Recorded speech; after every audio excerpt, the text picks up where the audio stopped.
The morning sun cast long shadows across the crystalline towers of Sunspire Academy as Chen Wei straightened her uniform and checked her equipment one last time. Around her, dozens of other students from 100 different worlds prepared for what the instructors called the Gauntlet.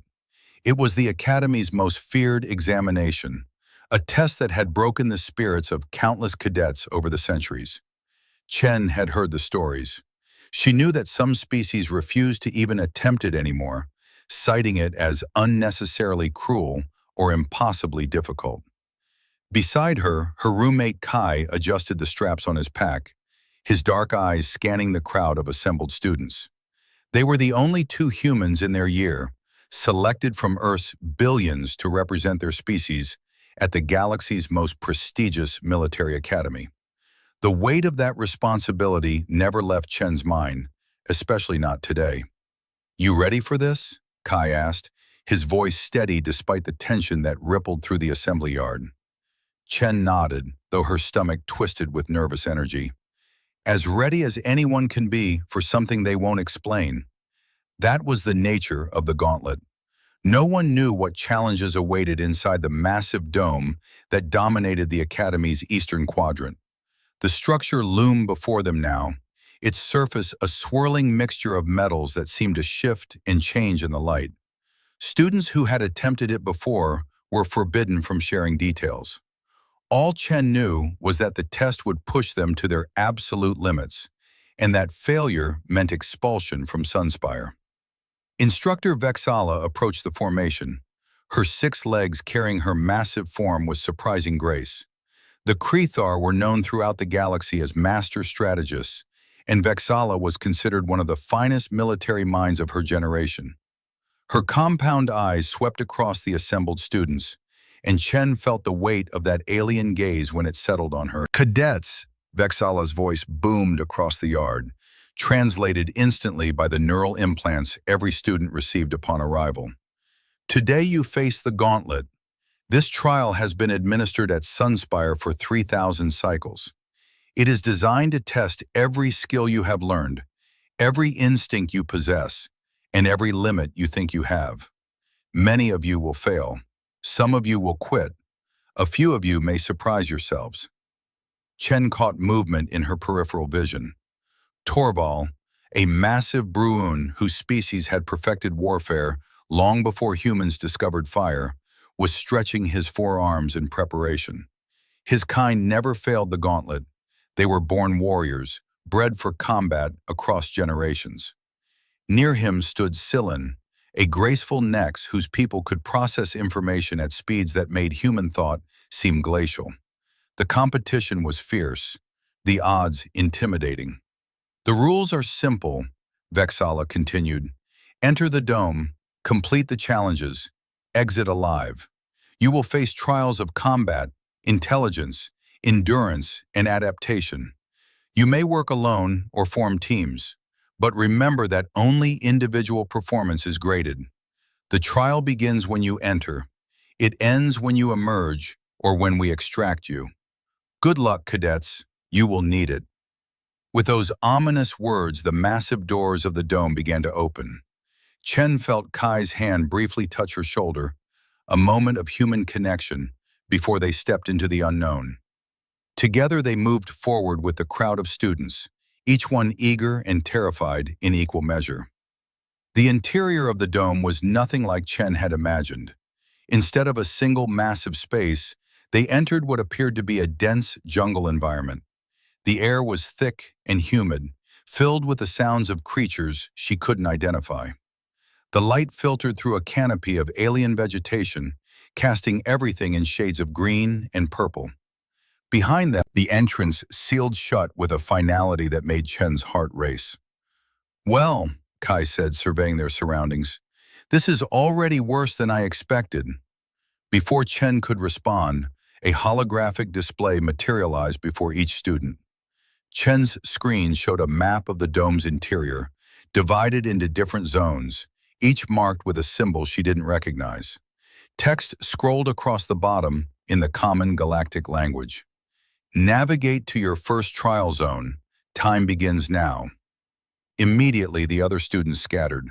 Torval crashed through the undergrowth with the confidence of his species, while Scyllin seemed to flicker between the trees with impossible speed. Chen and Kai exchanged a glance and started moving, choosing a direction that seemed less crowded than the others. The map shows 5 zones, Chen observed as they pushed through the dense foliage. Combat, intelligence, endurance, adaptation, and something called the Crucible. Sounds friendly, Kai muttered, using his hands to push aside a massive frond that dripped with something that definitely wasn't water. Should we stick together? Chen considered the question. The instructor had said they could work in teams, but would be graded individually. Having another human around was comforting, but it might also be limiting.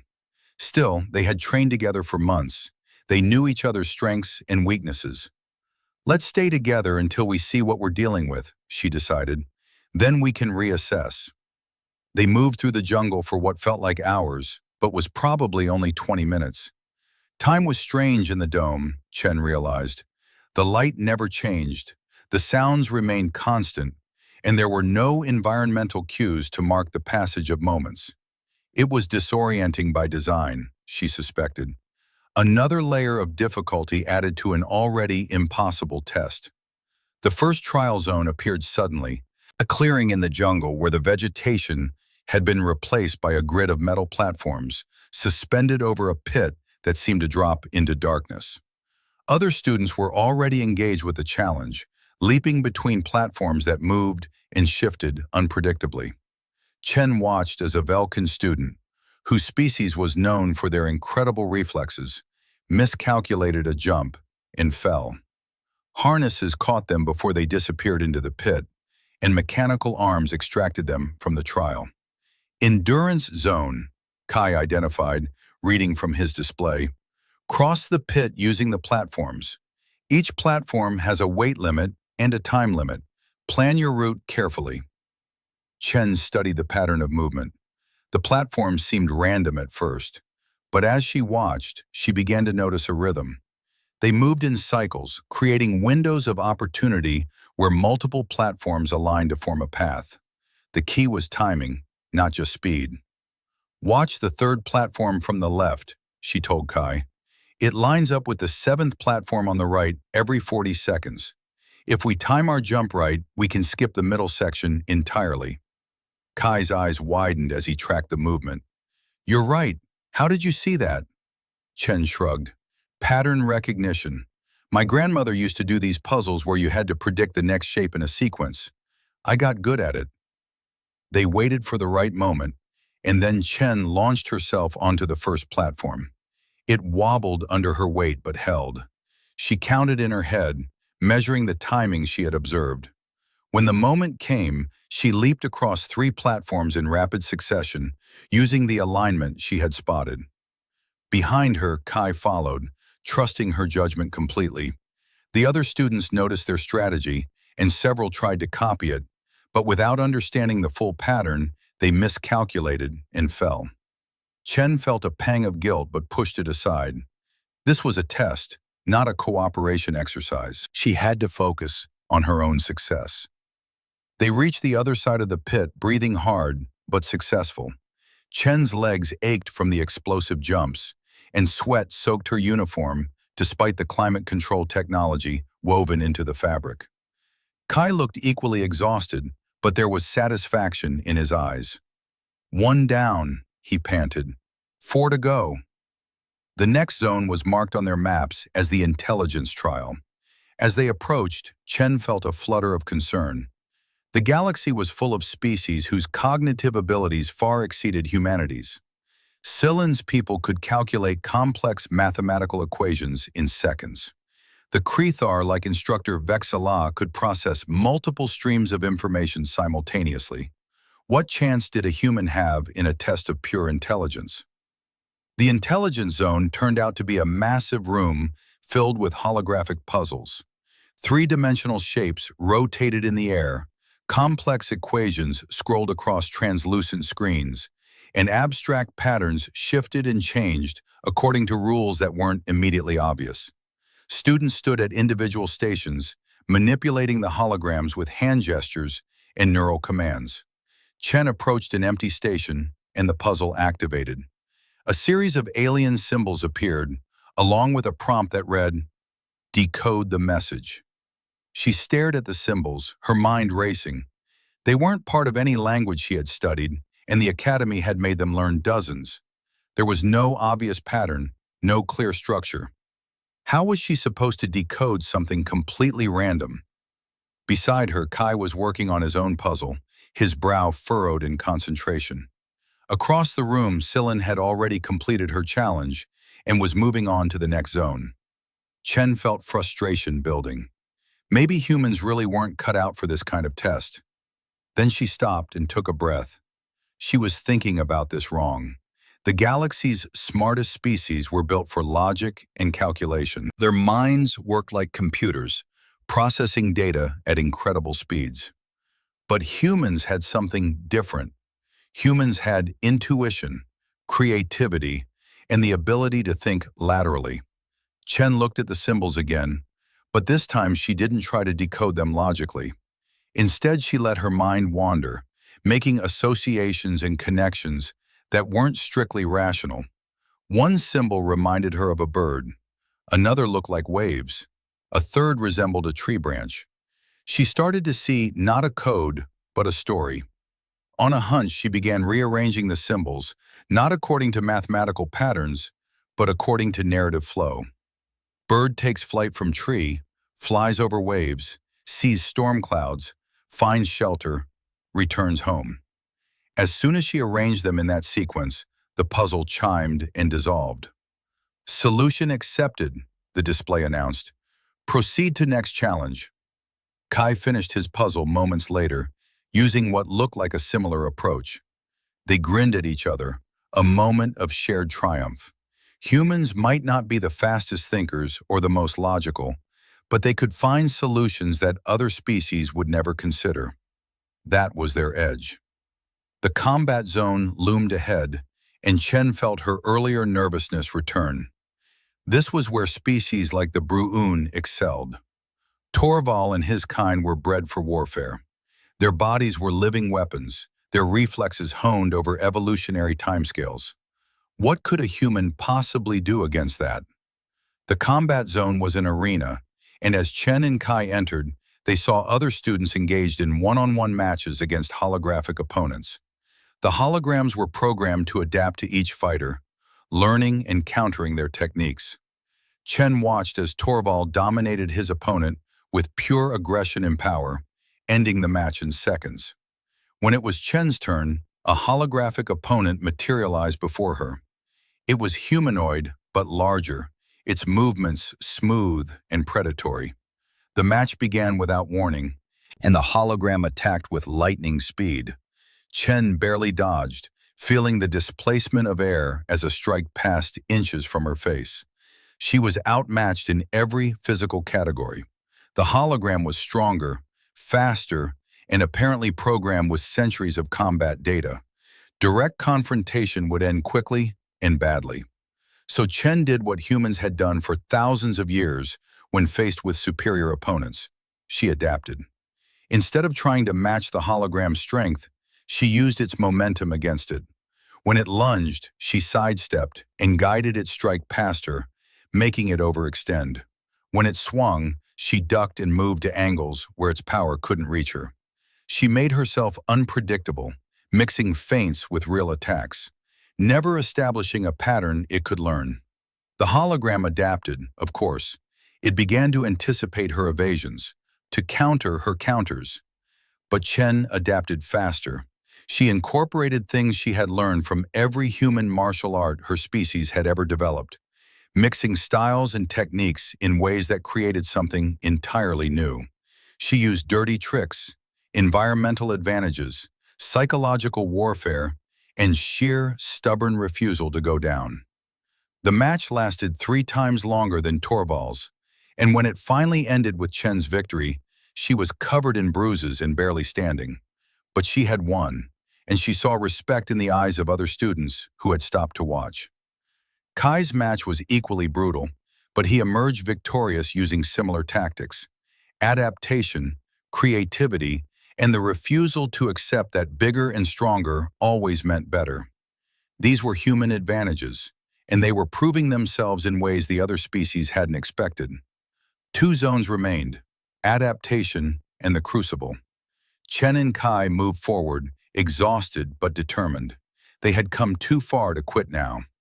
The adaptation zone presented a series of environmental challenges that changed rapidly and without warning. One moment, Chen was navigating a zero-gravity maze.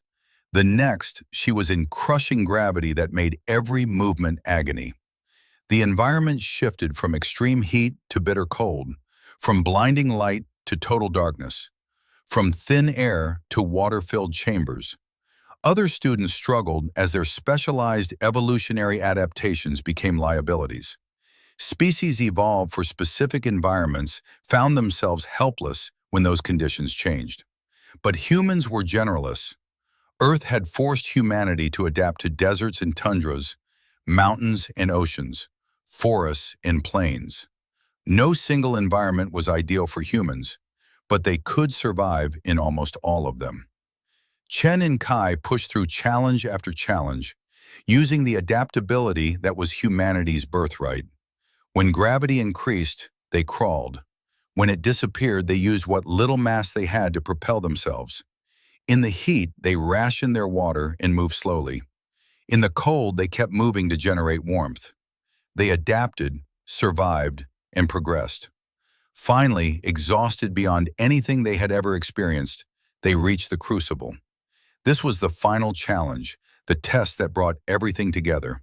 The room they entered was vast and empty, except for a single pedestal in the center. On the pedestal sat a puzzle cube covered in complex mechanisms and alien symbols. "Solve the crucible," their displays read. "All skills required." Chen approached the cube cautiously. This was it, the final test.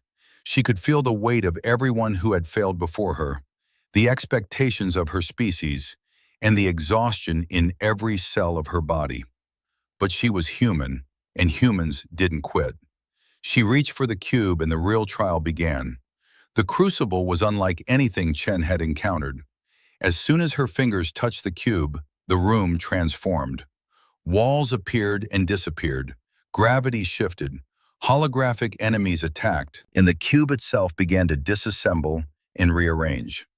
She had to fight, think, endure, and adapt all at once, maintaining her grip on the cube while everything around her tried to make her let go.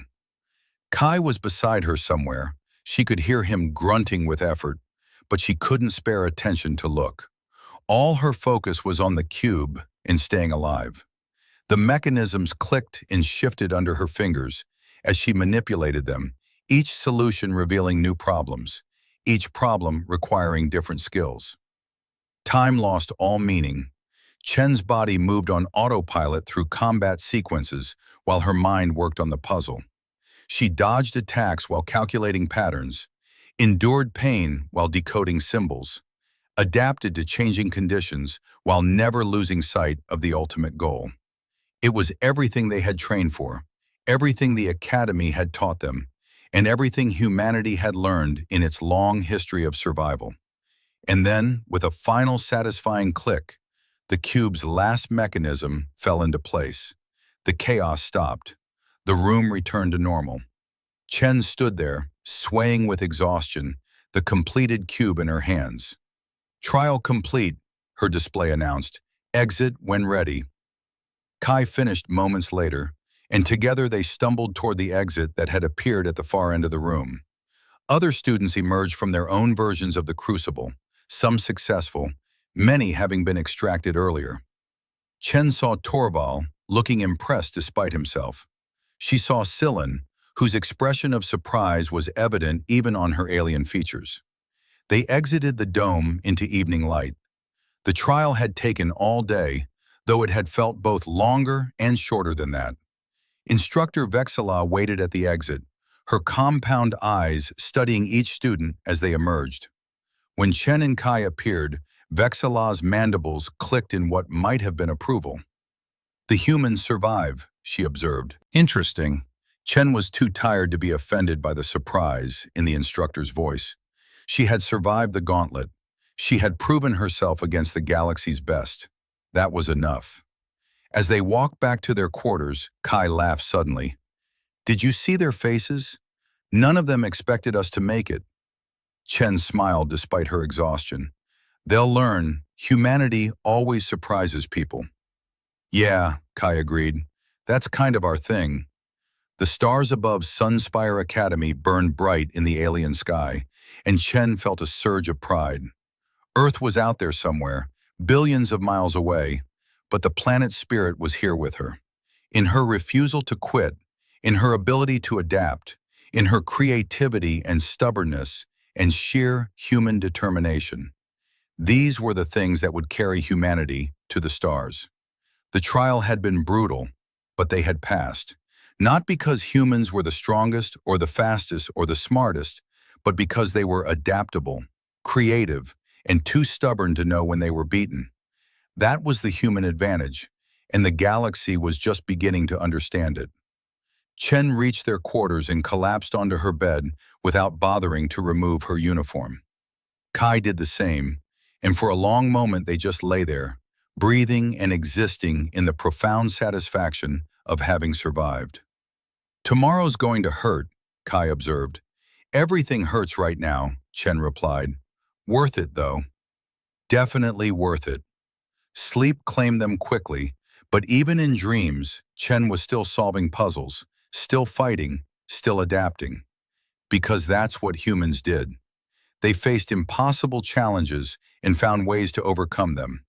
It was what had brought them up from the caves and savannas of Earth, what had launched them into space, and what would carry them to heights the galaxy couldn't yet imagine. The gauntlet had been designed to break students, to separate the capable from the incapable, to identify those with the qualities necessary for military leadership. Chen had proven she belonged, but more than that, she had proven humanity belonged. In a galaxy full of species that had been spacefaring for millennia, humans were the newcomers, the primitives, the species that shouldn't be able to compete. But competition wasn't about evolution or technology or time. It was about adaptability, determination, and the refusal to accept defeat. And in those qualities, humanity had advantages that millions of years of natural selection had hardened into their very DNA. Chen smiled in her sleep, dreaming of the challenges yet to come. The gauntlet was only the beginning. There would be more trials, more tests, more opportunities to show the galaxy what humans could do. And she would be ready for all of them, because that's what humans did. They adapted, they survived, they thrived, and they never, ever gave up. The next morning arrived too soon. Chen woke to the harsh beeping of her alarm, every muscle in her body screaming in protest. Beside her, Kai groaned and pulled a pillow over his head, which Chen took as a sign that he was equally enthusiastic about facing the day. "I think I died during the night, and this is hell," Kai mumbled from under his pillow. Chen forced herself to sit up, which required what felt like a heroic effort. "If this is hell, it has better food than I expected." She was trying to stay positive, but honestly, her body felt like it had been taken apart and reassembled wrong. They dragged themselves through morning routines and headed to the cafeteria, where other students from the gauntlet were gathered. The atmosphere was subdued, with most people eating quietly and moving carefully, nursing the same aches and pains that Chen felt. She noticed that about a third of the students who had started the trial were absent from breakfast. Failed, she assumed, or injured badly enough to need medical attention. Torval was there, looking disgustingly fresh and energetic, despite having completed the same brutal test. His species recovered faster than humans, another one of their many physical advantages. He nodded to Chen as she passed, which was more acknowledgement than he'd given her in the previous 6 months of training. "You fought well yesterday," Torval said, his translator rendering his deep, rumbling voice into something Chen could understand. "Your combat style was unusual." Chen paused, surprised by the compliment. Thank you. Your style was impressive too. Mine was efficient, Torvald corrected. Yours was creative. I had not considered that weapons could be made from environmental factors and psychological manipulation. Your species approaches violence differently than mine. Humans had to, Chen explained. We weren't the biggest or strongest predators on our world. We had to be smart about it. Torvald's eyes, which were positioned on the sides of his massive head, focused on her with new interest. This explains much. I would like to train with you sometime to learn these techniques. After Torvald moved on, Kai whistled low. Did that just happen? Did the Bruin warrior just ask to train with you? I think so, Chen said, still processing. Maybe the gauntlet changed some minds about humans. Good. About time the galaxy realized we're not just lucky primitives. They finished breakfast and headed to their first class of the day, which was Tactical Analysis with instructor Vexala. Chen expected the lesson to be standard, but as soon as they entered the classroom, she realized today would be different. The instructor stood at the front of the room, and beside her, a holographic display showed statistics and data from yesterday's gauntlet. Chen's stomach sank. They were going to analyze everyone's performance in front of the whole class. Settle down, Vexala commanded, and the room fell silent immediately. Yesterday, 47 students attempted the gauntlet. 17 failed to complete it. Of the 30 who succeeded, performance varied significantly. Today we will analyze what separated success from failure and what separated adequate performance from exceptional performance. The display changed, showing anonymized data about completion times, problem-solving approaches, and combat efficiency. Chen tried to identify her own statistics in the sea of numbers, but the instructor had deliberately obscured individual identities. Notice this data point. Vexala indicated a specific entry. This student completed the intelligence zone faster than anyone except our next cadets, despite belonging to a species with average cognitive processing speeds. How was this achieved? Sillin, the next student, raised one of her delicate hands. Perhaps they used intuitive reasoning instead of logical deduction? Correct, Vexala confirmed. This student approached the puzzles not as mathematical problems, but as narrative structures. They found patterns that pure logic would have missed because they were looking for story rather than sequence. This is lateral thinking, and it represents a different but equally valid form of intelligence. Chen felt her face grow warm as she realized the instructor was describing her approach. Around the room, other students were taking notes and nodding thoughtfully. The analysis continued through each zone. Vexala highlighted the combat approach that used adaptation and creativity over raw power. She praised the endurance demonstrated by students who found efficient paths rather than brute forcing their way through obstacles. She noted the exceptional adaptability shown by generalist species who lacked specialized environmental advantages. The gauntlet is not designed to reward natural gifts, Vexala concluded. It is designed to identify cadets who can think, adapt, and persist when faced with challenges that exceed their apparent capabilities. Many species come to Sunspire believing their evolutionary advantages will carry them to success. The gauntlet teaches us that advantages mean nothing without the will and intelligence to apply them effectively. The instructor's compound eyes swept the room and settled on Chen. Cadet Chen Wei, please stand. Chen stood, her heart hammering. Had she done something wrong? Had there been some violation she wasn't aware of? You are human, Vexala stated, which was obvious to everyone in the room. Your species has been spacefaring for less than one standard generation. You have no specialized evolutionary advantages. Your cognitive processing is average. Your physical capabilities are below galactic standard. By every objective measure, you should have failed the gauntlet. Chen felt the weight of every eye in the room. This was it. She was about to be expelled for some reason she couldn't fathom. And yet, Vexala continued, your performance ranked in the top 5% of all students. You completed challenges faster and more efficiently than species that have been refining their military traditions for millennia. Explain how this is possible. Chen's mind raced. This wasn't a condemnation. It was a genuine question. The instructor wanted to understand. I don't have a single answer, Chen said slowly, choosing her words carefully.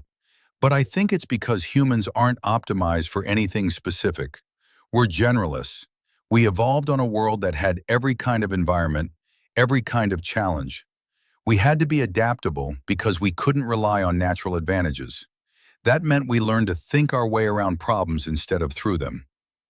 Elaborate, Vexala commanded. Well, in the combat zone, I couldn't match the hologram's strength or speed, so I didn't try. I used angles, momentum, and unpredictability instead. In the intelligence zone, I couldn't calculate as fast as other species, so I looked for patterns they weren't programmed to see. In the adaptation zone, I didn't have specialized advantages for any environment, but I could function in all of them. Humans are decent at everything and specialized in nothing, and sometimes that's an advantage. The generalist paradox, Vexala said, nodding her massive head. Specialists dominate in their domains, but struggle outside them. Generalists excel nowhere, but survive everywhere. Your species has weaponized this principle. She paused, then added, Sit down, Cadet Chen. You have given your classmates much to consider. Chen sat, feeling shaky but also proud. Around her, students were looking at her differently now. Not with the dismissiveness she'd sometimes felt before, but with genuine curiosity and respect. The rest of the day passed in a blur of classes and training exercises. Chen noticed that other students were more willing to partner with her and Kai now, more interested in learning human techniques and approaches. The gauntlet had changed something fundamental about how their classmates perceive humanity. That evening, Chen and Kai were studying in their quarters when their door chimed. Chen opened it to find Silen standing there, her slender form almost glowing in the corridor's light. I hope I am not disturbing you, Silen said in her melodious voice. I wanted to speak with you about the gauntlet. Of course, Chen said, stepping aside to let her in. What did you want to discuss? Silen settled onto one of the chairs with the fluid grace her species was known for. I have been thinking about what you said in class today, about being a generalist. My people are specialists. We are built for speed and calculation. We excel in narrow domains. But I watched you yesterday, and I saw you solve problems that I could not, despite my advantages. You completed the gauntlet too, Chen pointed out, and probably faster than I did. Yes, but I nearly failed the adaptation zone. When the environment changed rapidly, I struggled because my evolutionary advantages became disadvantages. You flowed through it like water finding new channels. I want to understand how. Kai joined the conversation. It's not something we consciously do. It's instinct, I guess. When something doesn't work, we try something else. When conditions change, we change with them. We're not locked into one way of thinking or acting. This flexibility, Silen said thoughtfully, it is a form of intelligence that my people do not possess. We can calculate millions of permutations instantly, but you can imagine solutions that do not appear in any calculation. This is valuable. They talked for over an hour, sharing perspectives and insights about different species' approaches to problem solving. Chen realized that this was what Sunspire was really about, not just training military leaders, but bringing different species together to learn from each other, to understand that there were many valid paths to success. Over the following weeks, the dynamics in their class continued to evolve. The gauntlet had been a crucible in more ways than one, burning away preconceptions and revealing the true capabilities of each species. Chen found herself becoming something of an informal instructor, teaching other students human approaches to combat, problem-solving, and adaptation. Torval became a regular training partner, and Chen learned as much from him as he learned from her. The Bruun's direct, powerful fighting style complemented her adaptive approach, and together they developed hybrid techniques that surprised their instructors. One afternoon, during a tactical simulation, Chen's team was given an impossible scenario. They were outnumbered, outgunned, and trapped in a defensive position with no apparent escape route. The simulation was designed to test how cadets handled certain defeat, whether they maintained discipline and fought honorably even in hopeless situations. But Chen didn't accept the premise of certain defeat. While her teammates prepared for a last stand, she studied the simulation parameters, looking for anything that had been overlooked. "The cliffs behind us," she said suddenly. "The briefing said they're impassable, but it didn't say they can't be climbed." "They're vertical," one of her teammates protested, "and we have no climbing equipment. We have rope, harnesses, and pitons from our standard gear," Chen countered. "And humans have been climbing impossible cliffs since before we had metal. It's in our nature. We're persistence hunters. We chase prey until it collapses from exhaustion. We climb mountains just to see what's on the other side. This cliff? It's just another obstacle." Her team looked skeptical, but they were desperate enough to try. Chen led the way, finding handholds where none seemed to exist, using techniques humans had developed over tens of thousands of years of climbing everything from trees to skyscrapers. Behind her, the other students followed, including species that had never climbed anything in their evolutionary history. The enemy forces in the simulation expected a frontal assault or defensive stand. They didn't expect the entire team to scale a vertical cliff and attack from an impossible angle. The simulation concluded with Chen's team victorious, having achieved what the designers had considered literally impossible. After the simulation ended, Instructor Vexala called Chen aside. "That was not the intended solution," the instructor said, but there was something in her tone that might have been approval. "The scenario was designed to be unwinnable." "With respect, instructor," Chen replied, "humans don't really believe in unwinnable scenarios. We believe in scenarios where we haven't found the winning move yet." This attitude could be seen as arrogance or foolishness, or it could be seen as optimism and determination. Humans didn't get to space by accepting limits. We got there by refusing to believe that anything was impossible. Vexala's mandibles clicked in her species' equivalent of a smile. "The galaxy has much to learn from your people, Cadet Chen, and perhaps humanity has much to learn from the galaxy in return. This is why Sunspire exists. Continue as you have been. You are exactly what we hoped Earth would send us." The praise was understated but genuine, and Chen felt a surge of pride that had nothing to do with ego and everything to do with representing her species well. Earth was new to the galactic community, and every human who ventured out into the stars carried the weight of their planet's reputation. She was determined to prove that humanity belonged among the stars. As the academic year continued, Chen and Kai pushed themselves harder than ever. The gauntlet had been the first major test, but it was far from the last. Sunspire's curriculum was designed to forge military leaders capable of operating across the galaxy, dealing with threats both conventional and exotic.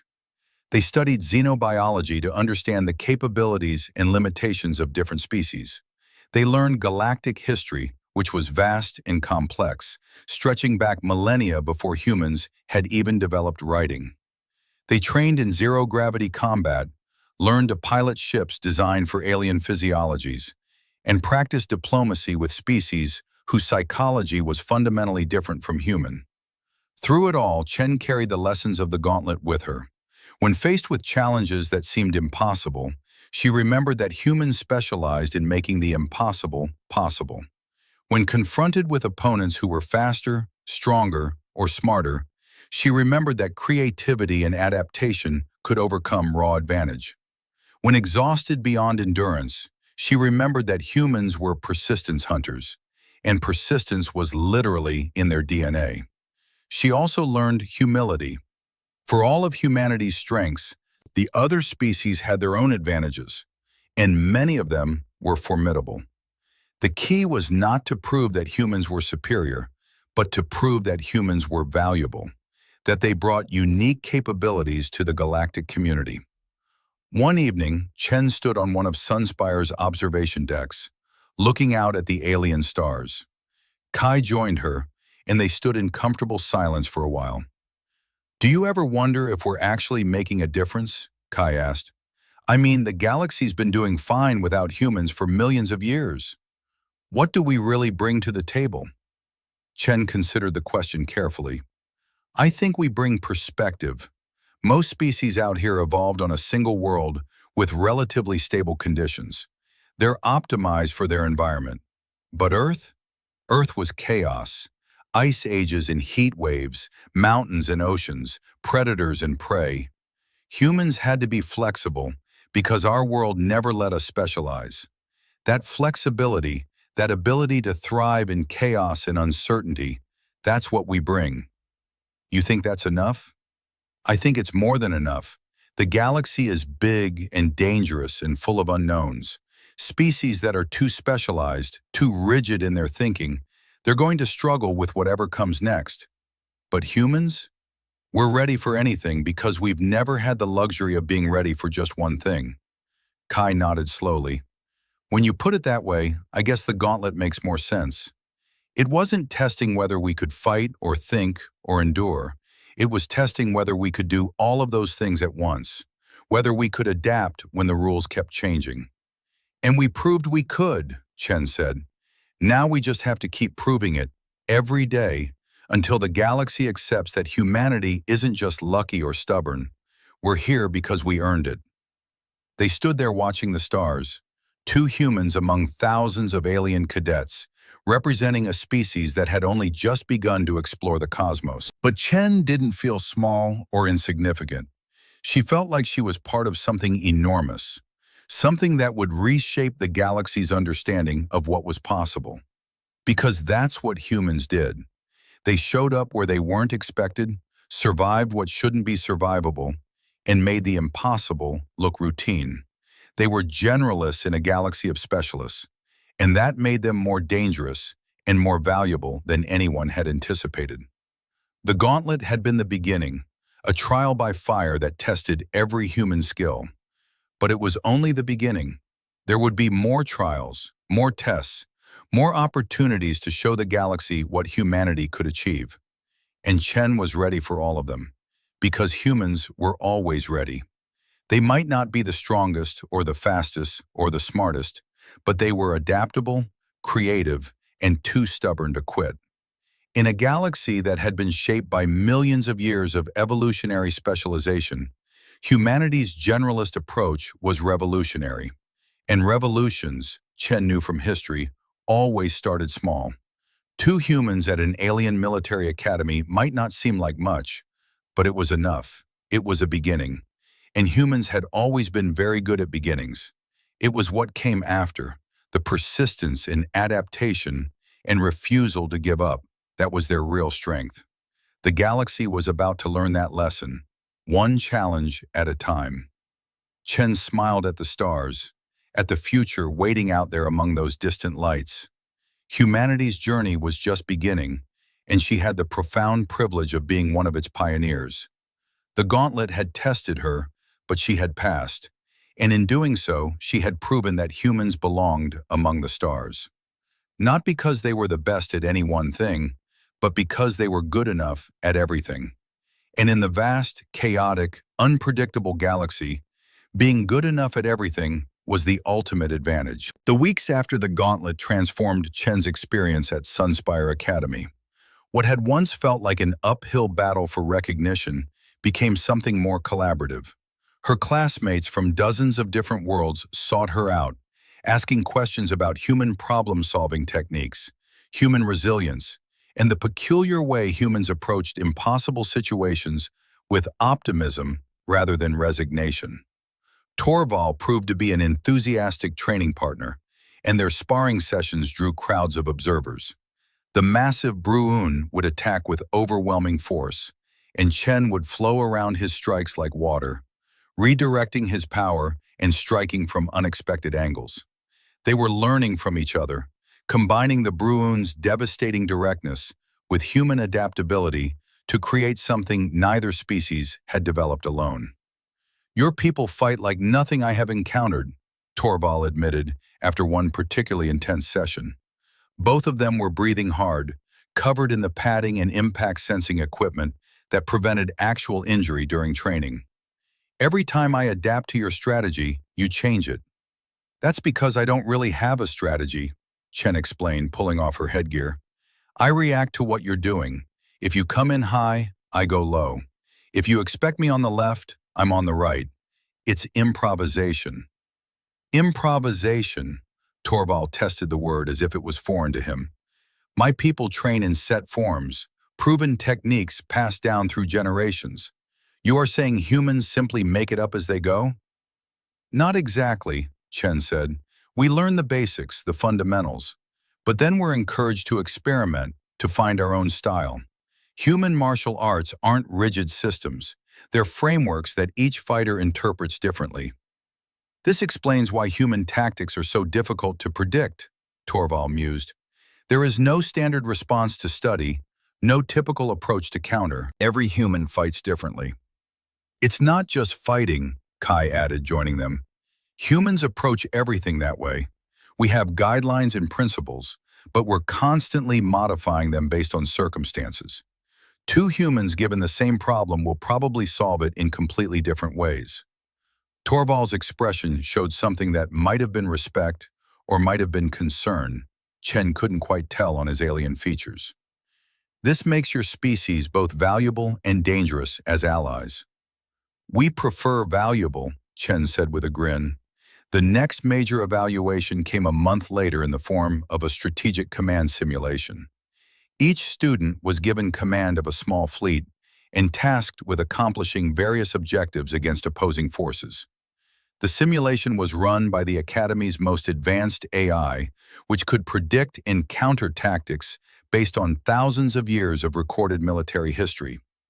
Chen drew her assignment and felt her stomach sink. She was facing a defensive scenario where she had to protect a civilian convoy through a region of space known to be hostile. Her forces were limited, and intelligence suggested that enemy forces significantly outnumbered her available ships. Conventional wisdom suggested requesting reinforcements or finding an alternate route. But the simulation didn't allow for either option. She had to work with what she had and accomplish the mission within the time constraints given. It was designed to test decision-making under pressure, prioritization of objectives, and tactical creativity. Chen studied the star charts and force dispositions. The enemy had superior numbers and controlled the most direct route. Any conventional approach would result in heavy casualties or mission failure. She needed something the AI wouldn't expect, some tactic that fell outside the historical data it was using to predict her moves. Then it hit her. The AI was basing its predictions on galactic military history, but that history didn't include human tactics. Earth had only joined the galactic community recently. The AI wouldn't have data on human strategic thinking. Chen smiled and began issuing orders that must have seemed bizarre to any observer. Instead of trying to fight her way through the enemy blockade or circumvent it, she split her already limited forces into what appeared to be random groups. She sent them on trajectories that made no strategic sense, scattered them across the star system in a pattern that violated every principle of force concentration. The AI, as expected, adjusted its forces to counter what it projected would be her regrouping point. It calculated where her scattered forces would logically converge and positioned its ships accordingly. But Chen didn't regroup. Instead, her scattered ships executed a coordinated strike from multiple vectors simultaneously, hitting every enemy position at once. The tactic was called defense in depth on Earth, but with a human twist. Instead of layering defenses, she had layered her offense, creating multiple simultaneous threats that forced the enemy to split their superior numbers. And while the enemy was dealing with her coordinated attacks, her convoy slipped through the gaps in their formation, using a route that any logical tactical AI would have dismissed as too obvious. The simulation concluded with her convoy safe and enemy forces in disarray. Chen had suffered casualties, but far fewer than projected, and she had accomplished her objective completely. When the results were displayed to the class, Instructor Vexala studied them for a long moment before speaking. Cadet Chen, explain your tactical reasoning. The AI was predicting my moves based on established tactical doctrine, Chen explained. But humans are newcomers to galactic warfare. Our tactical thinking developed independently in response to different pressures and circumstances. I used that to my advantage. The AI expected me to follow galactic military logic, so I followed human military logic instead. You deliberately acted illogically to confuse the opposition, Vexala observed. Not illogically, just differently. To the AI, my actions seemed random because they didn't match historical patterns. But there was logic to them, just not logic the AI was programmed to recognize. This is a concerning development, another instructor, Dalvik, interjected. If human tactical thinking is fundamentally different from established galactic norms, it creates an intelligence gap. Allies won't understand human tactics, but neither will enemies. With respect, instructor, Chen said carefully, I think that's a feature, not a bug. In war, unpredictability is an advantage. If human forces think differently enough that even advanced AIs struggle to predict them, that makes humanity valuable to any alliance. Or it makes humanity dangerous and difficult to coordinate with, Dalvik countered. Both can be true, Vexala said, ending the debate. Cadet Chen has demonstrated the value of cognitive diversity in tactical planning. This is precisely why Sunspire admits students from many species. We learn from each other's differences. She turned to the rest of the class. Study this simulation carefully. Cadet Chen has introduced a new variable into your tactical calculations. The next time you face her, she will not surprise you the same way twice. Chen caught the implication immediately. The next time would be different because she would be different. Humans didn't repeat tactics that had been exposed.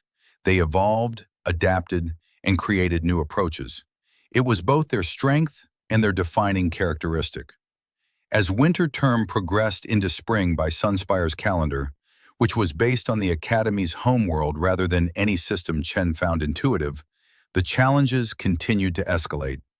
Advanced combat scenarios, complex diplomatic negotiations with species whose value systems were alien in every sense, and theoretical exercises that pushed the boundaries of known science and strategy. Through it all, Chen noticed a pattern. Whenever the challenges required rigid application of established principles, she and Kai struggled more than their classmates. Species with thousands of years of military tradition had refined their approaches to near perfection.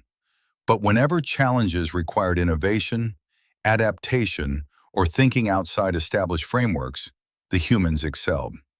It was Scyllin who finally articulated what everyone was beginning to understand. They were studying together in the library, preparing for examinations on xenopsychology, when the next student looked up from her reading. I have been analyzing performance data across all students, Scyllin said in her melodious voice.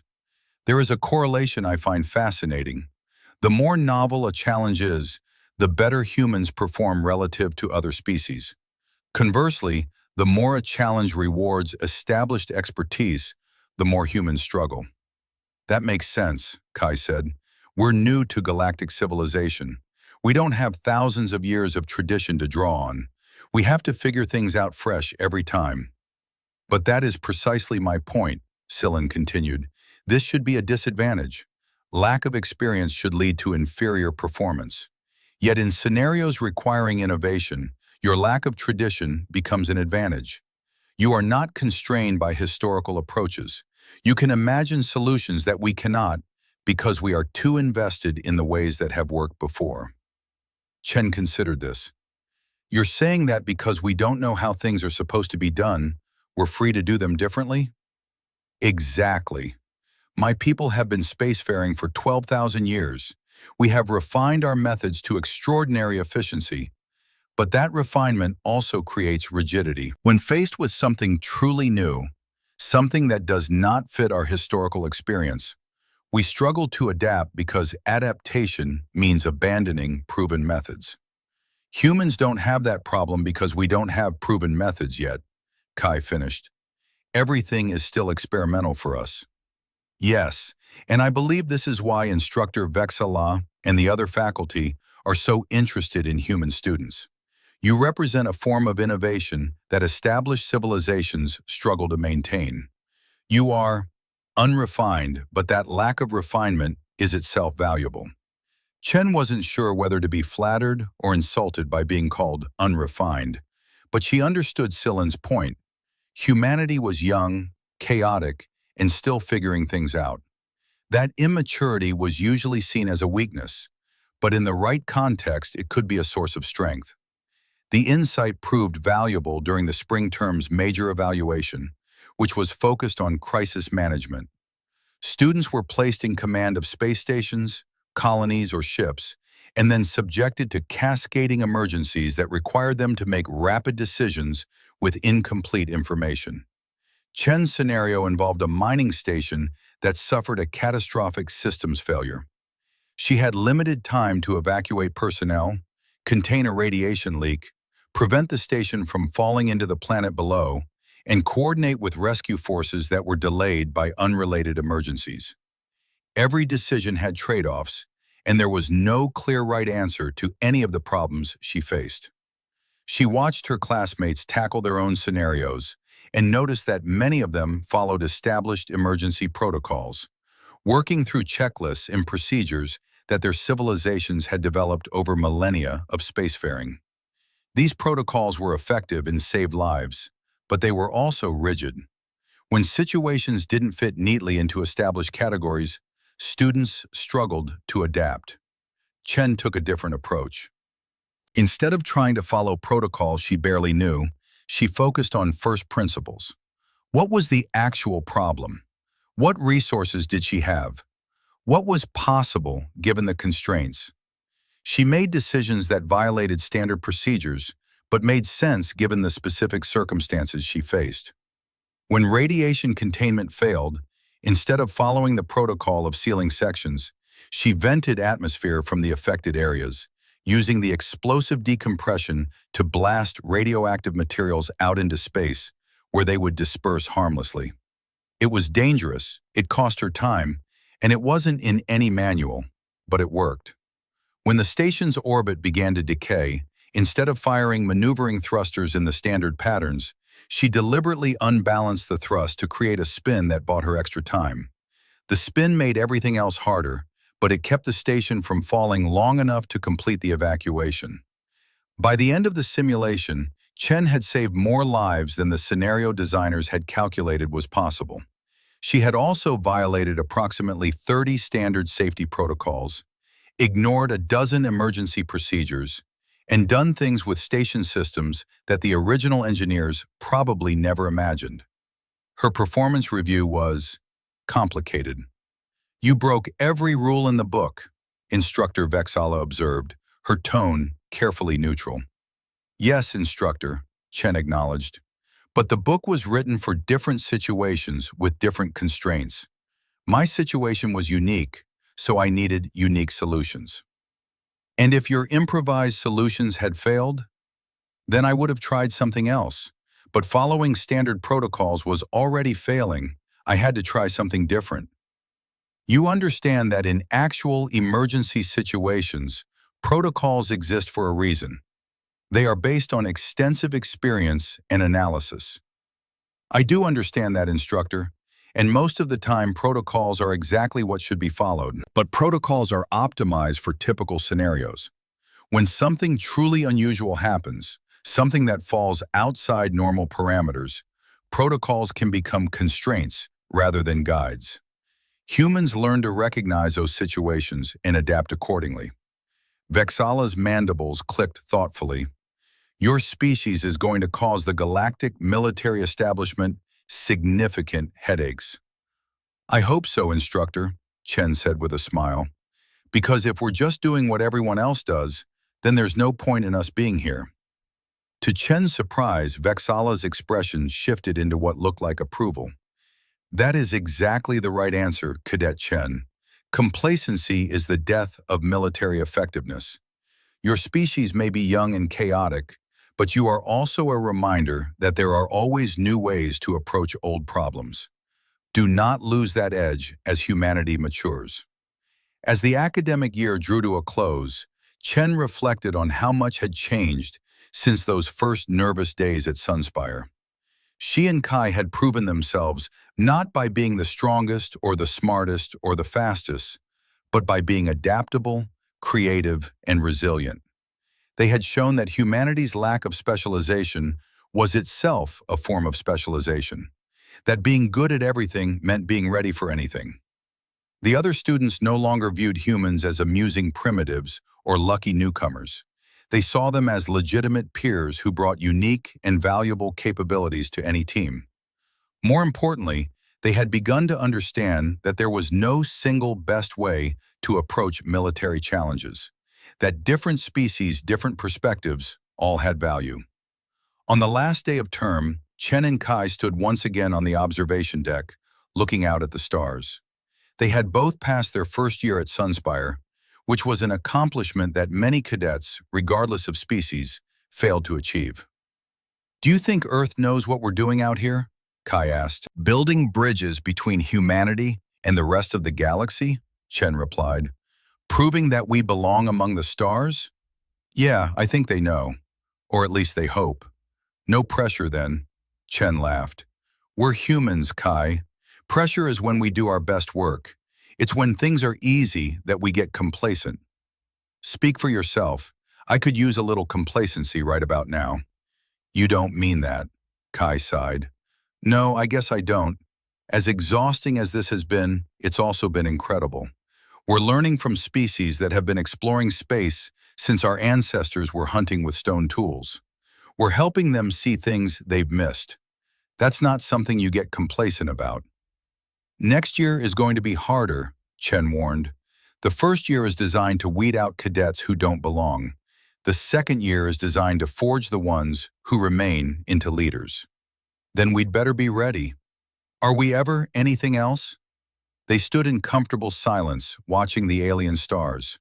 Somewhere out there, Earth continued its orbit around Sol, oblivious to the trials and triumphs of its representatives at Sunspire Academy. But Chen felt connected to her homeworld nonetheless, connected by the very human qualities that had seen her through the gauntlet and every challenge since. Humanity was ready for the galaxy, and the galaxy was slowly realizing that it needed humanity's chaotic, creative, adaptable approach to complement its established traditions. It wasn't about one species being better than another. It was about different species bringing different strengths to the table, creating something greater than any of them could achieve alone. The gauntlet had been Chen's trial by fire, the test that proved she belonged. But in many ways, every day at Sunspire was a trial by fire.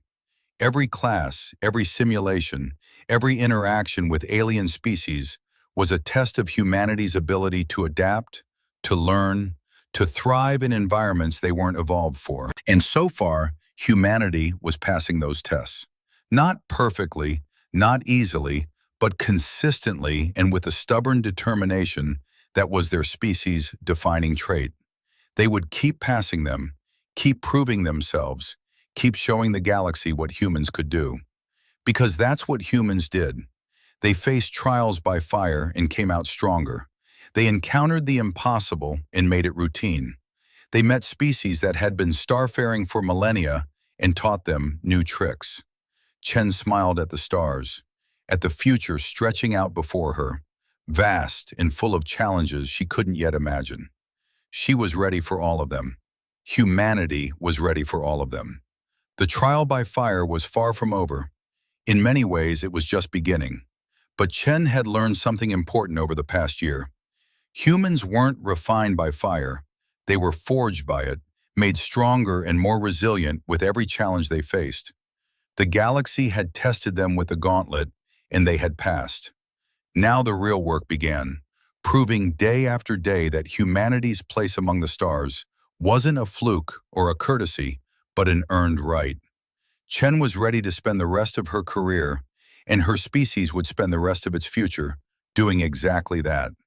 One trial by fire at a time, humans would show the galaxy what they were made of. And the galaxy, Chen suspected, was in for quite a surprise.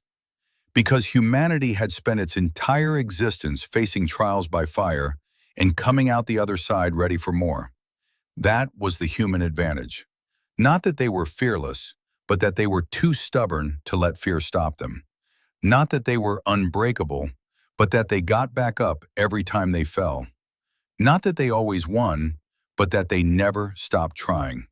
The stars beckoned, full of promise and challenge in equal measure. Chen was ready to meet them all. Humanity was ready to meet them all. The trial by fire continued, and humans thrived in the flames.